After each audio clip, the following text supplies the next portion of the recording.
मैं 12 वजे तक अगर अमन नज़ीर ने मेरे 500 पाउंड लै जेड़े ले हुए ने कोल होते अगर इन्हें वापस ना किते ते एहतजाजन मैं टिकटॉक तू खैरबाद कह देंगा सारिया बराडा एक्सैप्ट अमन नज़ीर दी अपनी बराड ठीक है वो भी कदी कदी लांदा ही है ना जी ਉਹਨੂੰ जी ਤੰਗ ਕਰਨੇ ਵਾਤੇ ਆ ਉਹਨੂੰ ਸ਼ਰਮ ਦਿਲਾਣੇ ਵਾਤੇ ਅਗਰ ਉਹਦੇ ਚ ਹੈ ਵੇ ਤੇ ਉਹ ਸ਼ਾਇਦ ਮੈਂ ਜਾਵਾ ਕਰਾਂ ਬਾਕੀ ਮੈਂ ਹਰ ਬਰਾੜ ਤੋਂ ਖੈਰ ਬਾਤ ਕਹਿ ਦਾਂਗਾ ਤੇ ਕਿਆਮਤ ਵਾਲੇ ਦਿਨ ਜਿਸ ਵੇਲੇ ਅੱਲਾਹ ਮੇਰੇ ਕੋਲ ਪੁੱਛੇਗਾ ਕਿ ਤੂੰ ਐ ਰੱਦੇ ਕਾਦੀਆਨੀਅਤ ਕਹਿ ਲੋ ਦਾਊਦ ਤਬਲੀਗ ਕਹਿ ਲੋ ਤੂੰ ਪੱਪੂ ਕਿਉਂ ਪਿੱਛੇ ਹਟ ਗਿਆ ਸੀ ਮੈਂ ਕਹਾਂਗਾ ਅਮਨ ਨਜ਼ੀਰ ਦੱਸਣਾ ਕਿ ਜੇ ਤੂੰ ਉੱਤੇ ਨਜ਼ਰ ਆਇਆ ਤੇ ਫਿਰ ਕਿਸੇ यार मैं मैं उत्ते अगर नजर आया किसी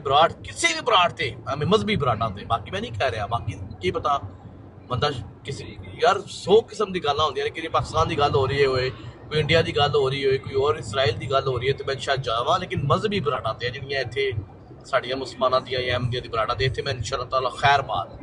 ते दा जिन्ना गुनाह है ਤੇ ਜੇ ਨਜ਼ਰ ਆਇਆ ਓਏ ਉਹ ਦੱਸਣਾ ਪਹਿਲੇ ਜੇ ਨਜ਼ਰ ਆਇਆ सुन तो ना जे नजर आया तो भाई जेड़ी तुसी तजवीज़ करोगे सजा मेरे वाते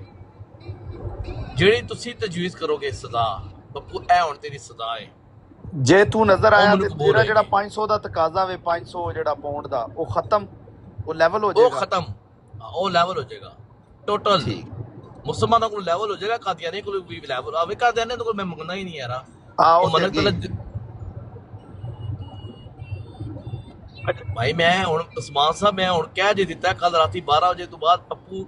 ਇਹਦਾ ਜਿੰਨਾ ਗੁਨਾਹ ਹੈ ਸਭ ਤੁਹਾਡੇ ਮੁਸਲਮਾਨਾਂ ਦੇ ਉੱਤੇ ਇਨਸ਼ਾਅੱਲਾ ਤਾਲਾ ਕਿਆਮਤ ਵਾਲੇ ਦਿਨ ਅੱਲਾਹ ਤੁਹਾਡੇ ਕੋਲ ਪੁੱਛੇਗਾ ਇਹਦਾ ਮਤਲਬ ਉਸਮਾਨ ਸਾਹਿਬ ਇਹ ਸਾਰਾ ਗੁਨਾਹ ਤੁਹਾਨੂੰ ਲੱਭੇਗਾ ਅਮਨ ਨਜ਼ੀਰ ਨੂੰ ਤੇ ਤੁਹਾਨੂੰ ਤੇ ਮੀਰ ਗੁੱਸਾ ਨਾ ਕੱਢ ਗੁੱਸਾ ਨਾ ਕੱਢ ਜੀ। ਗੁੱਸਾ ਨਾ ਕੱਢ ਅੱਛਾ ਤੁਸੀਂ ਸੋਚ ਲਓ ਕਿਆਮਤ ਵਾਲੇ ਦਿਨ ਤੁਸੀਂ ਖੁਦਾ ਨੂੰ ਕੀ ਜਵਾਬ ਦੇਣਾ ਕਿ ਅਸੀਂ ਪੱਪੂ ਕੋਲ ਟਿਕਟਾਕ ਛੁਡਵਾਈ ਚੱਲ ਤੇਰੇ ਕਹਿਣੇ ਨਾਲ ਤੇ ਨਹੀਂ ਨਾ ਅੱਲਾ ਨੇ ਉੱਥੇ ਸਾਨੂੰ ਬਾਅਦ ਵਿੱਚ ਜਦੋਂ ਦੇਖੀ ਜਾਏਗੀ ਕਿਆਮਤ ਵਾਲੇ ਦਿਨ ਇਹਦਾ ਦੇਖੀ ਮਤਲਬ ਜਾਏਗੀ ਕੱਲ 12 ਵਜੇ ਤੋਂ ਬਾਅਦ ਪੱਪੂ ਮਰ ਜਾਏਗਾ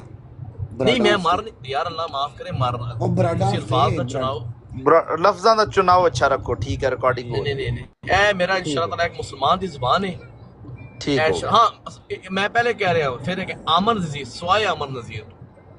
मैं पीर साहब दी बरात ते भी नहीं जाना ठीक है खत्म हो गई पीर साहब हो गई कोई और जेड़ी साडी आलमा सिस्टर ने या कोई भी लांदा है